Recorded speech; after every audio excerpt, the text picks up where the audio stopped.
have two all-new luxury compact crossovers, the Infiniti QX50 and the Acura Rdx, and both of them have been completely overhauled for this year. They both feature brand new powertrains and fancy technology, but they both drive very differently. Let's see which one is better for you.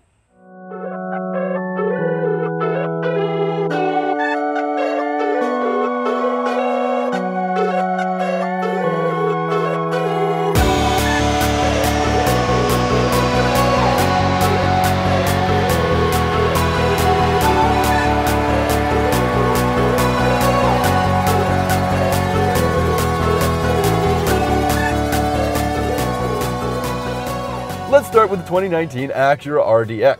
Under the hood is a 2-liter turbocharged 4-cylinder engine that makes 272 horsepower and 280 pound-feet of torque. That's paired to a 10-speed automatic and the brand's super handling all-wheel drive system. The fuel economy you can expect in an all-wheel drive model is 21 miles per gallon in the city, 27 on the highway, and 23 combined. That's not that great. Pop the trunk and you'll find 31.1 cubic feet of storage if you open up the bins in the trunk. That will expand to 79.8 cubic feet when you fold down all the rear seats. The starting price for a front-wheel drive Acura Rdx is just over $38,000, and for the all-wheel drive model you'll expect to pay just over $40,000. A fully loaded Acura Rdx will set you back $48,395. Hello Jody, and welcome to the 2019 Acura Rdx. It looks like a spaceship. What is going on over here? It's just as complicated as what a rocket ship would be like. I mean, yes, there are so many buttons, and actually a couple of knobs, which is something that they haven't been doing for a while. Right. And then there's this really neat, and by neat I mean awful, terribly frustrating trackpad. This is a problem. Acura has included this touchpad in its infotainment system, and it has made using this car and getting anything done on that infotainment system so difficult and frustrating. And it takes way too long to get anything done. It takes way too much eyes off of the road. It's very distracting to use. And I cannot imagine using this every single day. I just can't get used to it. And what makes it worse is that this car is not available with Android Auto, not yet at least. It currently has Apple CarPlay, so at least there's salvation there. And the steering wheel also has way too many buttons, and they're not really well explained. I didn't know what these two trackpads did until I started messing around with them. Right. And then it just started changing all of my audio settings. And I mean, that's actually the only way you can change the audio settings, I think, instead of using this infotainment Right, because system. it's way too frustrating to do it that way. There's just a ton of buttons. It's a bit complex. But you know what? It's easy to describe on the road, so let's hit the road and let me explain to you what makes the Rdx so much fun to drive. Cool. Okay, now that I'm done whining about the interior of this car, we can talk about what it does that's really well, and that's drive. I'm telling you, the driving dynamics of this Acura are top-notch. I mean, that shouldn't surprise you either, because this is a Honda product, and that's like the one thing they're really, really well known for. So I'm happy this Acura kind of holds that flag. Absolutely. Now, under the hood of this car is a turbocharged 4-cylinder engine, and it's not as fancy or high-tech as what's found in the Infiniti. But it puts out around the same power. Yeah, 272 horsepower and 280 pound-feet of torque, and it's made it to a complex 10-speed automatic and the brand's super handling all-wheel drive system, or SHOD for short. So I do really like the driving dynamics of the Rdx, minus one thing. I thought the brakes were very unresponsive. Yeah, they're actually a little mushy. They don't have a lot of positive feel as soon as you step into them, and then you end up slamming them later on. It just never stops when I expect it to. Yeah, and so it ends up making it seem like I don't know how to drive, or I'm not a smooth driver, but the brakes just take a lot of getting used to, and it shouldn't be that way. And one of the funny things about the brakes is that this car has forward collision warning, and it is so active. It is so in your face. It's warning you about braking all the time. Maybe because it realizes that we're always slamming the brakes really late because the braking is like so mushy. I don't know. This car just always thinks I'm going to crash. And maybe I'm a really aggressive driver, but it doesn't happen to me in any other cars where it's like, brake, brake, brake. And it's just always... It's always thinking I'm just gonna crash, and I don't like it, and it's really frustrating to use. It's so frustrating that I just turn it off. Yeah. Which ends up defeating the whole purpose of having it anyway. And I mean, there's a lot of stuff in this car that is quite intrusive, and if it isn't even for that for collision warning system. It's also the blind spot monitoring or the lane keeping assist is always in your face, and this is a problem. I think a good luxury car shouldn't be stressing you out. It should be doing the opposite, and this car just seems to be in your face with all of its warnings. Yeah, it's always beeping at you. Even when I'm stopped at a red light and my foot's firmly planted on the brake and someone's crossing, it'll beep at me. Yeah. Like, it doesn't need to beep at me for every single thing. Absolutely. And I will add, though, this car has, I think, one more driving mode than the Infiniti. I think actually has 2 sport modes, and I find that kind of unnecessary. Yeah. It has 2 sport modes and a sport mode for the transmission, actually. So it's a bit much. I don't know if people are buying a crossover to drive aggressively. I mean, if you want a fun car, you can get so many other choices. And I don't know exactly what this car does when you put it in those sport modes, other than limit the top gears, so you just don't end up getting like gear 10, 8, and 9. Yeah, although I did put it into sport mode, and I drove it in sport mode most of the time, and I did like what it did to the steering. It seemed just to firm it up just a little bit, like just a hair. But the problem with that giant dynamic mode selector, this thing here in the is middle that of I the... always think it's the volume knob. And so Yeah, I'm like, it's I right just want there. to It's pump my huge, jams, right? and then I'm like pumping it into Sport Plus I just want to pump my jams and also put it into sport mode, obviously. at the same time. Everyone's like, yeah, do that. Yeah, because they go hand in hand, obviously. One of the other interesting things I found about this car is that in my testing, it has automatic start-stop, but it never seems to turn off the engine, and I don't understand why. It's so strange that this is the case with the vehicle.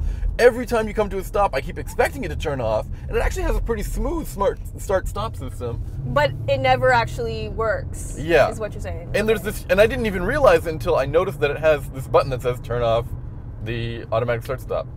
But it is smooth, so that's good when Yeah. it is working. I didn't even know it had stop start, because when I was driving it the whole time, it never turned on or off.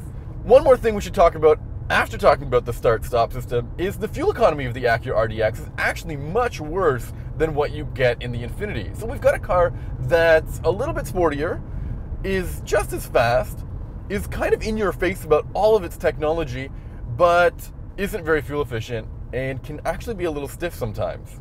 I mean, what do you think? Is this the true choice that people want in a luxury vehicle?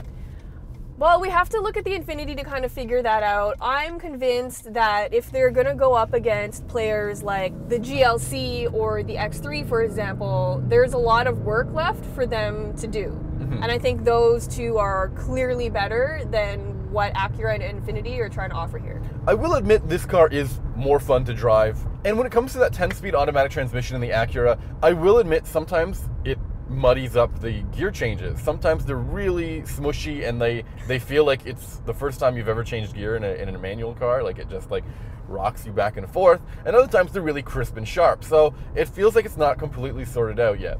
Does it depend on what driving mode you're in? No, I seem to notice it no matter what driving mode I'm in. Definitely the harsher, crisper gear changes happen in the sport mode. For sure. But in the comfort mode, it's when I get these really weird, mushy shifts. That's too bad. But would you rather have a traditional geared automatic or a CVT? Well, I mean, CVTs come with the advantage of being able to quiet down when you're not using them and improve fuel economy. So I think it depends on what kind of car you're looking for. In a sporty car, yeah, totally. I think an automatic works. But for a car that might be your daily driver or a bit of a go-getter, a grocery getter, I think a CVT can definitely work, especially if you're trying to save gas. No? No, I totally agree with you. And I just thought that with the 10-speed, that the whole point of that was to increase fuel economy. And so if they're offering this transmission without giving us that promised fuel economy, then what's really the point? What I will say is that the RDX has much less body roll than the Infiniti. It feels a little bit more planted in turns. Yeah, I totally agree with that. It just, in general, just drives a lot better than the Infiniti.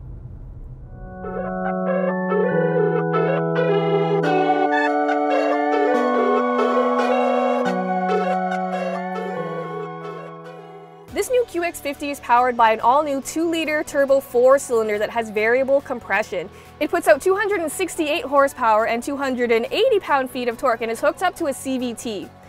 Fuel economy for the all-wheel drive is rated at 24 mpg city, 30 highway, and 26 combined.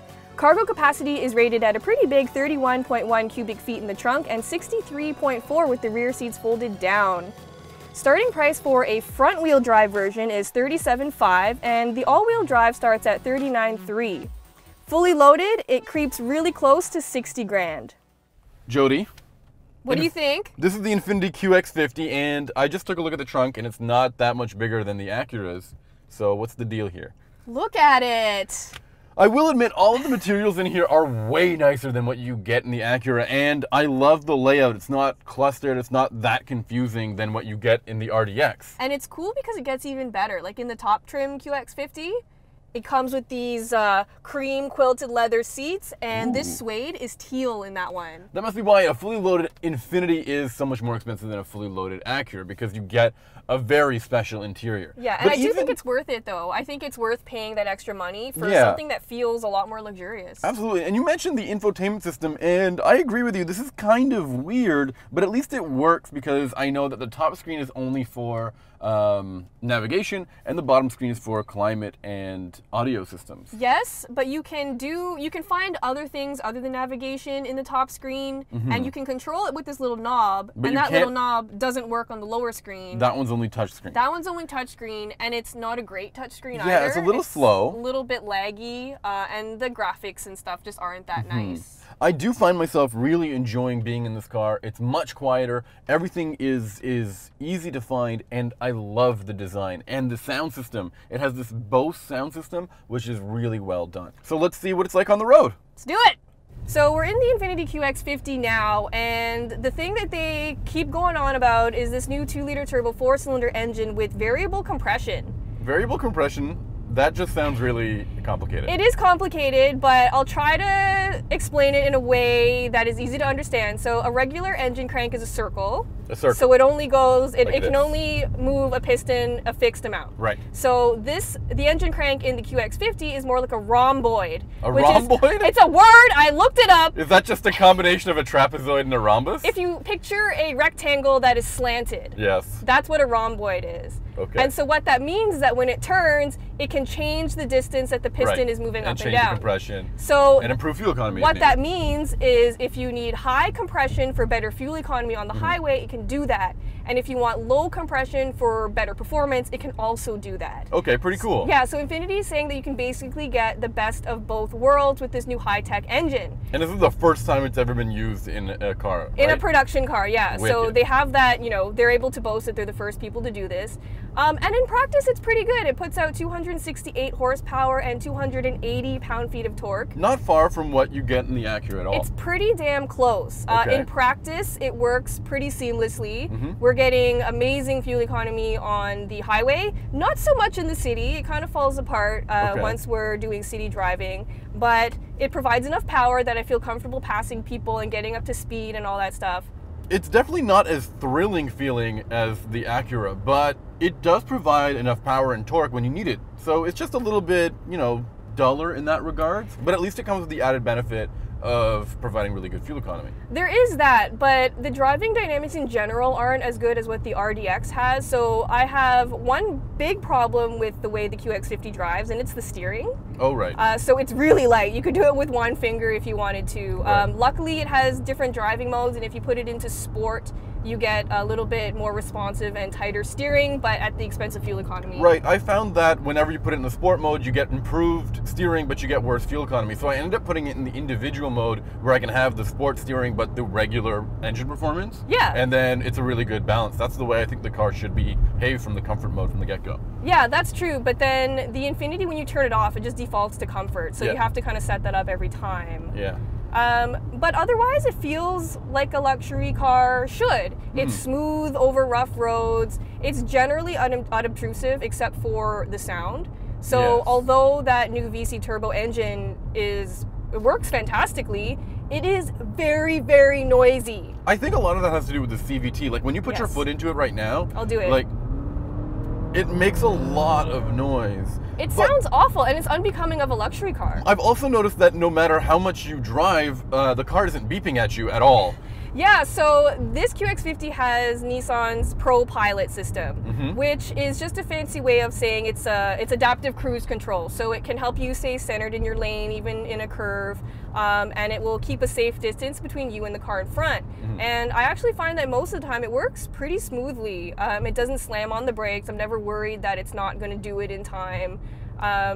And it just feels really intuitive for the most part. Right, it seems more like an assist rather than a nanny that you get in the Acura. Yeah. Like the Acura just feels like it's screaming at you all the time. Yeah, it feels like a helicopter parent constantly being like, "No, you can't do that. You're gonna get hurt. Oh my gosh, watch out!" While this is more of like a real they're holding your hand and they're saying you can do that. You know, you can get close there. So and Infiniti, this is the right place to stop. Yeah, so the Infiniti is really big on enhancing your ability as a driver and not like taking it away completely, which is what the Acura does.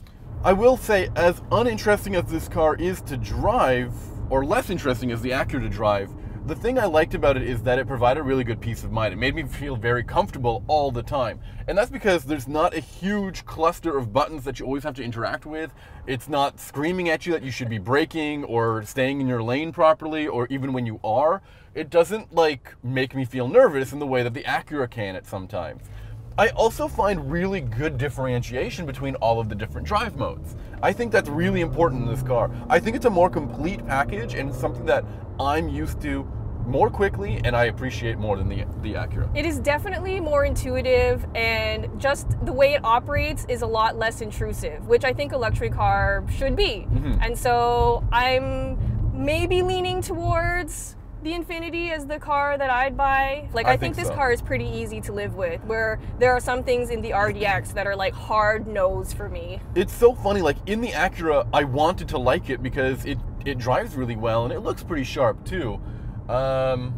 Although some people have told me that it looks a bit of like a RAV4. From the back, it looks like a lot like a RAV4. And I don't think you get the feeling that this looks like a Rogue or something like that. No, there's nothing about this to me that says Nissan. It looks really stylish. I think Infiniti's design department is probably one of their strong features as well, both interior and exterior. So I think this means that the Infiniti is definitely more of a special car, and it's a more complete package in that regard. Both of these cars are huge improvements from the past generations, but I think it's pretty clear that one of them is just a better car to live with. So in general, we think the QX50 just better represents what a luxury crossover should be like. And no, it's not perfect, but the negatives are not deal breakers like they are in the RDX. And in general, we think it's the better crossover.